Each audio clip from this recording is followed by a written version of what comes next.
上回书说到，剑王神与悟饭潜入巴菲迪的飞船里，试图阻止魔人布欧复活，但最后还是没能阻止成功。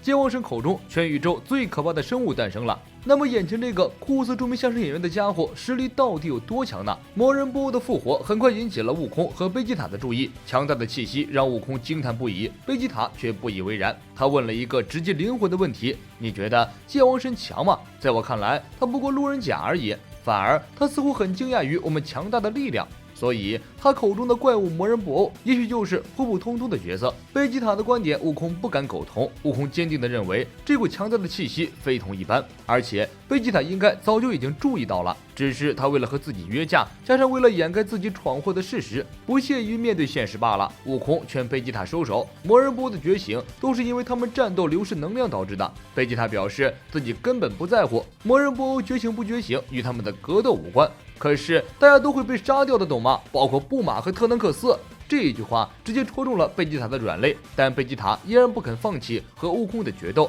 他就是为掩埋心里的感情，才将灵魂出卖给了巴菲迪。他一心想要抛弃感情，与悟空打一场。你说谎，你并没有将灵魂完全出卖给巴菲迪。悟空一拳头将贝吉塔打倒在地，贝吉塔似乎也冷静下来了，他采纳了悟空的建议。决斗的事情先放一放，日后再说。看悟空这个状态，似乎也无法集中精神决斗。贝吉塔伸手向悟空讨要仙豆，悟空以为贝吉塔想要与自己一起对抗魔人布欧，没想到贝吉塔在悟空身后出手偷袭，将悟空打晕，自己将最后一颗仙豆吃掉了。那个魔人布欧既然是我放出来的，就由我来收拾吧。我们之间的账就等一下再算吧，不过也得等我活着回来才行。贝吉塔抱着必死的心态去讨伐魔人布欧，最好的结果就是同归于尽吧。不过这个想法太乐观了。从外表来看，魔人布欧就是一个傻头傻脑的憨憨，他似乎并没有想要杀人的打算，也不想与巴菲迪为伍。巴菲迪上前搭讪，魔人布欧完全将他无视。当巴菲迪提到自己是魔人布欧的新任主人时，魔人布欧的眼神明显很不高兴，他扭过脸，不想理会巴菲迪。你至少应该打声招呼吧，我现在是你的主人。魔人布欧突然转身给了巴菲迪一个鬼脸，差点让巴菲迪犯了心脏病，这个刺激可不小。巴菲迪大口喘粗气，魔人布欧开心的大笑，显然他不想让巴菲迪做主人。达普拉皱皱眉头，什么魔人，这不就是个白痴吗？明显复活失败了，或者是孵化魔人布欧的过程中巨蛋受了什么刺激，被化学物质污染之类，所以出来一个白痴。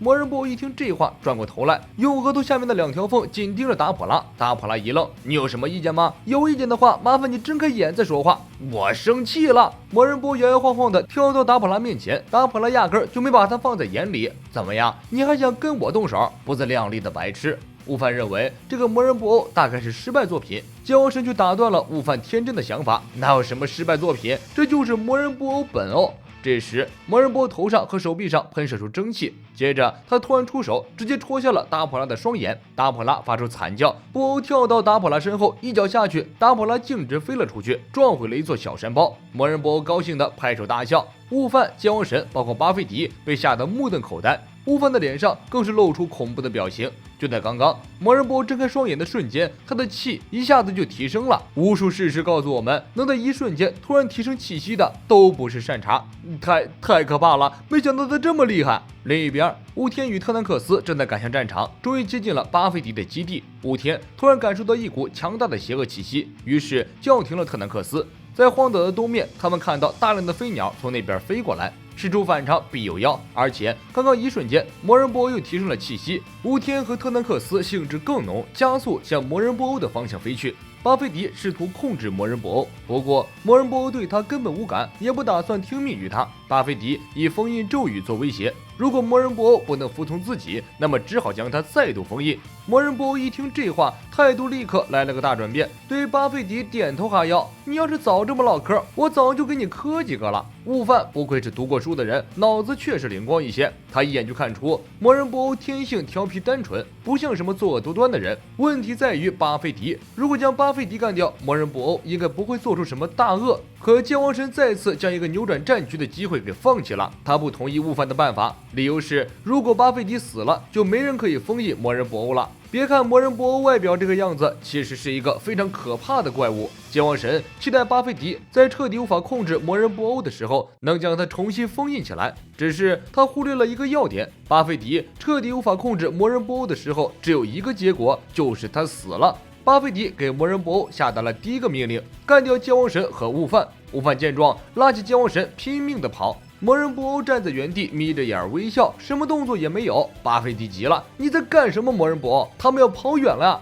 魔人布欧表示：“你对速度一无所知。”待悟饭和剑王神看不见影子的时候，魔人布欧不慌不忙地做好了起跑的准备。砰的一声，魔人布欧如同脱缰的野狗一样一骑绝尘，一眨眼就消失在了天际。悟饭以为已经将魔人布欧甩掉了，结果扭头一看，魔人布欧已经跑到了他的前面。惊不惊喜，意不意外？魔人布欧一拳头将悟饭击落，剑王神和魔人布欧小过几招，差点被魔人布欧当场打死。最让人恐惧的是，魔人布欧竟然能瞬间拷贝别人的技能。剑王神施加在魔人布欧身上的招式，全部被魔人布欧用在了剑王神自己的身上。魔人布欧一屁股把剑王神做了个全身骨折。悟饭暴气赶来救场，一脚踹在魔人布欧的脸上，魔人布欧 Q 弹的胖脸一下子就恢复原样，接着一发气功波带着悟饭飞得更高。剑王神有意念在空中引爆了气功波，算是救了悟饭一命。雾天和特南克斯很快赶到现场，两人在山包后面降落，非常聪明地解除了超赛形态，隐藏气息，慢慢靠近。看了一会儿，两人发现一个认识的人也没有，大感无趣。这时他们发现，在后面的山包上有一个人影，两人爬上山包，靠近一看，惊呼牛逼！眼前这个人影竟然是短笛大伯的1:1手办，这个做工，这个细节，简直就像真人一样，表情非常到位。两个熊孩子四处捅捅看看，悄悄摸摸。这时，雾天又发现了同款克林1:1手办，刚准备上前一探究竟，特南克斯失手将短笛的手办推倒，手办摔在地上，成了一堆零件。两个熊孩子吓了一跳，立刻躲了起来。好在声音很小，没有引起巴菲迪等人的注意。好在他们打破的是短笛的手办，没有打破克林的手办。悟饭被秒，剑王神失去了知觉，巴菲迪终于硬起来了，他迫不及待的想要手刃了剑王神。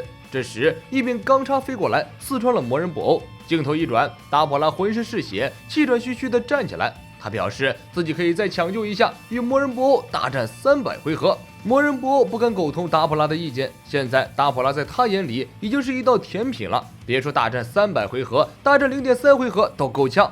达普拉给了巴菲迪一个忠告：魔人布欧不可能永远成为你忠实的部下，总有一天你会失去对他的控制，到时候反而会惹火上身，必须趁现在解决掉他，否则后患无穷。不得不说，达普拉对巴菲迪还是很忠诚的，但巴菲迪却是个不折不扣的小人。有了魔人布欧以后，他就已经做好了淘汰老部下的准备。此时，在魔人布欧面前，巴菲迪竭尽其能的贬低达普拉，跪舔魔人布欧，一口一个宝贝儿的称呼魔人布欧，试图与魔人布欧统一战线。魔人布欧蹦蹦跳跳的向达普拉靠近，嘴里嘀咕着：“我要吃了你。”达普拉一生打过无数硬仗，哪里见过这种战斗方式？你这是在瞧不起我！达普拉冲上前，一套连招狂揍魔人布欧，魔人布欧根本无感，顶多是身上沾了点泥土。达普拉黔驴技穷，用出了江湖上百战百败的王子战法。众所周知，王子战法谁用谁死。烟尘过后，魔人布欧若无其事地走过来，达普拉终于想起来自己还有一项看家技能吐口水，然而这次却怎么也吐不中。若是要比拼魔法，魔人布欧在江湖上还没有怕过谁。只见他甩动头上的触角，一条光波迸射出来，命中达普拉。达普拉哀嚎一声，变成了一块曲奇。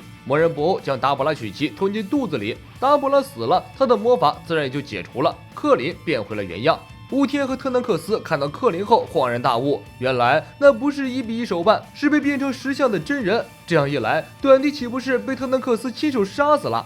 特南克斯惴惴不安地来到放置短笛手办的地方一看，一地的残肢断臂，特南克斯脸都吓紫了。长这么大，从来没有看过这么惊悚的画面，这辈子心里都要落下阴影了。特南克斯指着一张脸对雾天和克林说：“这件事千万不要告诉别人。”不要告诉别人什么。短笛站在高处，一脸坏笑地看着特南克斯，接着战术性卧倒在地，这股气太强大了。原来这就是魔人布欧嘛！特南克斯惊呼诈尸。短笛庆幸，幸亏这两个熊孩子没把自己的头打爆，要不然可就死得不明不白了。魔人布欧那边准备将剑王神变成零食吃掉，短笛想救一下领导，但是碍于对手太强，抬起来的身躯又缩了回去，怂了。突然一声巨响，巴菲迪的飞船被炸成了碎片。贝吉塔赶来送人头了，巴菲迪气得直跳脚，他没有给贝吉塔下任何命令，贝吉塔竟然擅自行动，从来没见过这种不会被完全控制的人。贝吉塔一见魔人布欧，表情立刻严肃起来：“你个蠢蛋，就是魔人布欧吗？你这个家伙竟然把悟饭杀了，有两下子！”短笛听闻此言，坐不住了。魔人布欧从巴菲迪的解释中得知蠢蛋不是什么好词儿，最起码不是在夸他。魔人布欧怒目而视贝吉塔，身体膨胀数倍，接着从身体中喷出生气，发出刺耳鸣叫。贝吉塔笑了，没想到这个小东西还能烧开水。贝吉塔看着发飙的魔人布欧，眼前浮现出了真爱卡卡罗特的身影。每次卡卡罗特都是先自己一步，还救过自己的命，最后竟然选择同归于尽的死法。这次不一样了，这次换自己来解决问题。卡卡罗特可以休息一下，省心了。等卡卡罗特醒来的时候，说不定自己已经不在世上了。贝吉塔大吼一声爆气，强大的气流在魔人布欧的胖脸上吹出了层层浪花，大地被贝吉塔的力量震裂。就算是下地狱，也不会是我自己一个人，一定要把你们两个一起带走。锯齿砸在布欧身上，布欧伸展双臂将石头弹开，贝吉塔发动攻击，一脚踹在布欧的肥脸上。接着对布欧这个大肉球一套技能输出，贝吉塔豁出性命的战斗开始了，带着必死的决心，英勇无畏的坦然赴死。本期内容就是这些，感谢小伙伴们的收看，我们下一期再见。